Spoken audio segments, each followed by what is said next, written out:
All righty, there we are. Thank you for your patience. It looks like we are good to go here. So thank you for joining us this afternoon, Diane. My name is Patrick Carnahan, and Charlie and I together, we're the co-executive director team of All Aboard Washington. We're out on the road doing this train trek all across the Pacific Northwest, and we're really glad you could join us today. The 2021 train trek has been made possible thanks to these generous sponsors listed on the screen here, including a number of individuals with the organization, a couple of people who have donated on the road here, including Representatives Matt Banky and former Representative Bill Jenkin. We also have the support of the Big Sky Passenger Rail Authority, which is a really exciting organization consisting of several counties in the southern tier of Montana, I believe 15 or so, that have joined together to restore passenger rail services in the southern Montana region, which would extend to Spokane, and that would connect very well with the east-west service we will be talking about here. So thanks to them, and thanks to all the individuals on this list. That makes a huge difference for All Aboard Washington. So here's All Aboard Washington. To start off with, we are the primary champions for better passenger rail service in the Northwest. We've been around for over 40 years, and a lot of our members and leaders have been responsible for making serious contributions to our state's passenger rail network. Our former executive director, Lloyd Flem, did a lot of work in Olympia in the 1990s, which helped bring about the creation of the Olympia and Lacey train station, as well as the Amtrak Cascade service serving between Vancouver, BC, Seattle, Portland, and Eugene, Oregon. So we've done a lot of things over the years. We're a nonprofit group of individuals, businesses, and an increasingly large coalition of other nonprofit groups that have an interest in passenger rail and intercity transportation issues. While rail has always been a major focus of ours, we're broadening our vision to be more inclusive of other modes of transportation and other local needs, such as better sidewalks, better active transportation modes like bikes or scooters, better local transit services, particularly local bus networks, and intercity bus connections that connect into rail. So that's a big part of our expansion. And that's exactly what's brought us out on the road this year. With the 2021 train trek, we're trying to go out on the road and get to know people, get to have some of these conversations, and really make people more aware of what's going on and what some of the opportunities are. We started off this past Thursday in Edmonds and Everett with a couple meetings over there. We went to Wenatchee and Leavenworth on Friday. We spent much of yesterday in the Yakima Valley going to Yakima, Toppenish, and the Tri-Cities.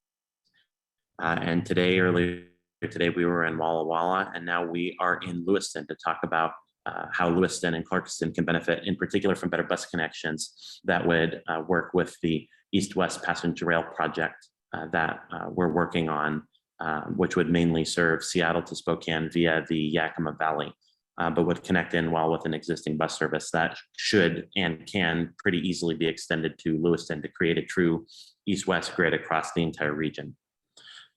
Starting tomorrow, we will be driving on to the Big Sky Passenger Rail, we'll be going on to the Pacific Northwest Economic Region Forum in Big Sky, Montana, where we will be having conversations with a number of leaders from across the Western United States and Canada. We're really looking forward to that. I will be giving a presentation for a few minutes on the importance of the East-West project we're working on and kind of what the status of that is. And this will be something that a lot of leaders in the greater Northwest region will be hearing about for the very first time. So I'm really honored to be able to be participating in that, along with a number of my colleagues from the Rail Passengers Association, the Association of Oregon Rail and Transit Advocates, and fellow partners from the Big Sky Passenger Rail Authority and representatives from Idaho. So I'm really looking forward to that. And then this coming Thursday, we will be, we'll kind of begin part two, where we'll have a meeting in Spokane. And from there, we'll continue on to Cheney and Ritzville. and Ellensburg before capping it off with our All Aboard Washington annual picnic in Cle Elum, which will also feature a board meeting for the organization. So we're really looking forward to the 2021 train track. So what we'll be talking about in today's presentation and conversation will be these three things. Number one, connecting what we like to call our 3 E's, kind of our guiding principles as an organization, to the work that we do with transportation. Number two, we'll talk a little bit about kind of some of AWA's current efforts, and in particular, we'll really focus on the east-west passenger rail service and how that connects in with the potential for better connecting bus service to Lewiston, which we believe, strongly could evolve into further rail connections across the state and region. And finally, how you can help, how you can be involved in passenger rail advocacy, what you can do to help make a difference. But before we get started, is there anything that you had on your mind? Anything that you really wanted to talk about? No, I don't even remember where I saw it and thought it sounded interesting. I think I would be more interested in being a passenger than anything else. Oh, absolutely. No, totally. It'd be great. Charlie and I were driving along today and we saw a lot of old rails between Walla Walla and Dayton. And while we were driving along US 12, we still saw a lot of areas where we could see that the rails were before. So we think that provides a lot of good potential. And we know that there are train tracks that come all the way to Lewiston through a bit of a more northern route. So definitely a lot of good potential here. And yeah, we're happy to have you aboard as a passenger along with us. So yeah, let's get started. And I think a great place to start is by asking ourselves a really simple question. What is world-class transportation? It's a simple question, but when we start to think about it, we hear all this stuff about, maybe it's the super extensive streetcar network in many cities in Germany. Maybe it's the light rail system that we hear about that they're building in Seattle. Maybe it's the bullet train like the Shinkansen in Japan, or perhaps that futuristic Hyperloop system that we keep hearing about from the likes of Elon Musk and others. A lot of times it's something to do with rail, and a lot of the times it's fast rail, trains going, maybe 200 miles an hour or faster, something along those lines. But to us here at All Aboard Washington, we understand and we believe that it's about a lot more than just trains. We recognize whether it's from international travel experience or from the stories that we hear from people in Washington who are lacking options or who want better options than what they have right now, that there's more to it than just good trains. It's about pedestrian infrastructure. Are the sidewalks safe? Are there sidewalks to begin with? Are there bridges that make it easy to cross over major roadways safely? Is there accessibility for people who are riding bikes or scooters or other modes of active transportation? Is there parking for bikes? I studied abroad in Japan, and something that really impressed me was the availability of parking for bikes. Can you take your bike on the bus or on the train? There are many systems that are increasingly accessible for cyclists who want to bring their bikes with them to wherever their final destination is. And then of course, is there good local transit? Is your local bus system something that can get you somewhere in your own region that can connect you with an intercity bus or train system? And then of course, are there intercity buses? We recognize that buses and trains can complement each other if we do things the right way, if we created an interconnected network. Really, all of this boils down to a simple question. Is it fairly easy to get from here to there? Can I walk out my door, whether it's in Lewiston or Yakima or Seattle, and get to where I want to go, whether that's Cle Elum or Walla Walla or Boise? No matter where you want to go, there should be a reasonable selection of options. And unfortunately, we know most of the time here in the Pacific Northwest, whether we're on the west side of the Cascades or the east side, whether we're on this side of the Columbia River, that most of the time there aren't very good options. Charlie and I both did a couple of searches on Apple Maps and Google Maps to see what it was like to try to get around without having to drive. And unfortunately, it was very difficult. The first one we did was from Seattle to Cle Elum, just a quick pop down I-90 on a normal day, right? Well, according to the options available to us, it was going to take almost 20 hours to get what in a distance that should normally be achievable in 2 hours or less. And it would involve several connections. First, taking a train from Seattle to Wenatchee, spending the night in Wenatchee, then getting on a connecting bus that gets to Ellensburg, waiting a couple more hours in Ellensburg, and then finally getting on a bus to Cle Elum. Similarly, we did a search of what it would look like to get from Spokane to Walla Walla. And that proved similarly difficult. There's a bus that it suggested we took down to Hermiston or Umatilla, Oregon, and get off, wait there, get on a connecting bus to Pendleton, wait there, then finally go back up into Washington to get to Walla Walla. We couldn't even stay within the same state. It was pretty outrageous. And we recognize that this presents tons of challenges for people who want to get across the region, whether by rail or bus or otherwise. The reality most of the time is that you've either got to pony up the money for a car, you got to buy the car, got to maintain it, got to have your license, got to stay insured, got to pay for gas or diesel, which is getting more expensive, all of that, just to be able to drive. And then you have to deal, your choice of traffic, getting on your knees, putting on your chains, or traffic. And any time of the year, you might run into any of those, particularly on the roads we have here. And then of course there's flying. If you're fortunate enough to live close to a major airport or even a minor airport with any service whatsoever, you might have just a flight or two a day, maybe 3 or 4 if you're in Yakima. And it's going to cost you maybe $200. I did a route from Yakima to Spokane, and it suggested a routing through Seattle because that's really the only option. That everything out of Yakima goes through Seattle. That was going to cost me $240 one way. It's just unbelievable. And we know that makes it hard to travel. That really cuts out mobility for a lot of people. And frankly, this is something that's been going on for a long time.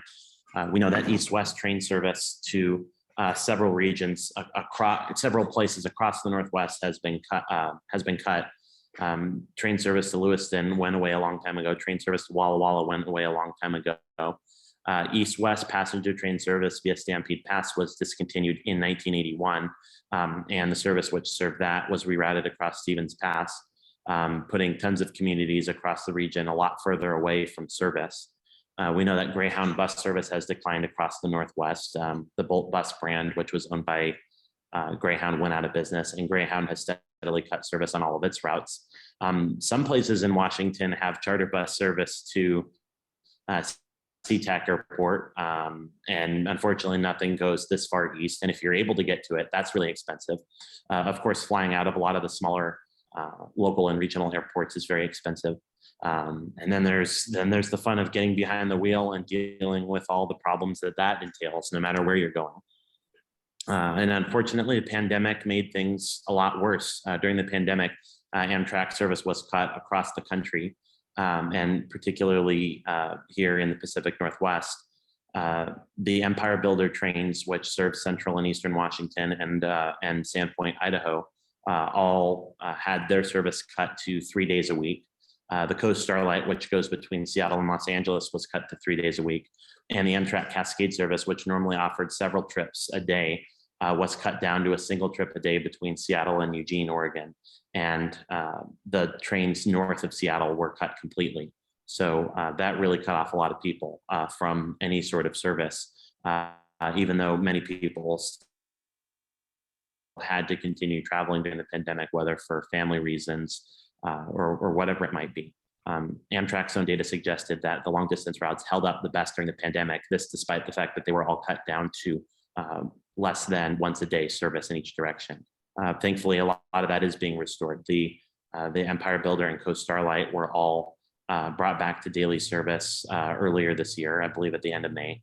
And Amtrak Cascade service was increased to twice a day between Seattle and Eugene, and 3 times a day between Seattle and Portland. So thankfully, that's starting to get better. And ridership is recovering. Even before the restoration of trains, of extra departures, a lot of trains were starting to sell out based on the capacity caps that Amtrak had. And when you factor that in, and as well as the fact that the trains were only departing once a day, or even less than once a day in many cases. Trains were performing very well. So thankfully things are starting to get better, even though they were pretty rough for a while for those who really depended on Amtrak trains and those who wanted to keep the train as an option. So that brings us to our 3 E's. What do we believe trains do for our society? What do we believe are the important points to emphasize when we're talking about trains? All Aboard Washington has these 3 E's as these guiding principles that we believe any transportation project should be considerate of, in order to prove its value to society: economy, environment, and equity. When we're talking about economy, we're talking about local economic development, opening up opportunities for people, making it easier for people to live and work where they want, when they want, and providing access to the places and the people that mean the most to them. We know that when it's harder to travel, it's people don't travel. According to Amtrak's own data, about 11% of train riders in Washington, and this includes people who are riding the rural Empire Builder trains, as well as people who are riding the urban Amtrak Cascades corridor. About 11% of train riders would not have chosen to travel if they didn't have the train available to them as an option, which is actually higher than the national average of about 8%. People who make these choices, to travel or not to travel based on these options, really bring in a lot of value to our local and regional economies. According to Experience Washington, the state tourism board, which was recently restarted and has already collected a lot of great information about the average day trips visitor in Washington state spends about $84 per trip that they make, and the average overnight visitor spends $366. We know that this sort of money means a lot to a lot of rural and small communities across central and eastern Washington and North Idaho. And we understand that based on the East-West project that we've been talking about, the restoration of passenger train service between Seattle and Spokane, that this would amount to over $7 million of tourist spending across the corridor, much of that in the Yakima and Kittitas valleys and eastern Washington. There's also a point to consider, and this is sort of a bridge between economics and equity, of better connecting your state and making better use of your funds. A lot of people forget that people live outside of Seattle, and people live outside of Spokane, and people live outside of Boise. But there are communities across our entire region, particularly in eastern Washington, eastern Oregon, and North Idaho, that have a serious need for better transportation access. And the amount of money that is being spent on highways is taking away from a lot of the options that would better connect our entire state and region. What we found, for example, was that Virginia conducted a study of trying to expand highway capacity on I-95 to relieve traffic congestion. After the state conducted this study, they found that it would, they would need to spend $12.5 billion and wait 10 years for these new lanes to open. And after doing so, the lanes would be just as congested as they were before, and all that money would have gone to waste and would have just destroyed more land to the side of things, would have put more people in their cars, into a parking lot. And it just wouldn't have done anything to improve the situation. Hello, woof woof. And but what Virginia did, they went a step further. They decided not to just say, okay, let's throw a highway project, but they said, okay, what can we do with these options do with this $12.5 billion in order to improve things? And if they invested that $5 billion into a statewide rail network, if they bought the tracks from a lot of the private freight railroads that own them, and expanded services across the state and made infrastructure improvements across the entire state. I'm going to have to stop. I have someone at the door here that I have to go take care of. Oh yeah, no worries, Diane. Yeah, thank you very much for joining us. I hope you have a great afternoon. Let us know if you have any other questions or anything else you want to talk about. Okay, bye-bye. Okay.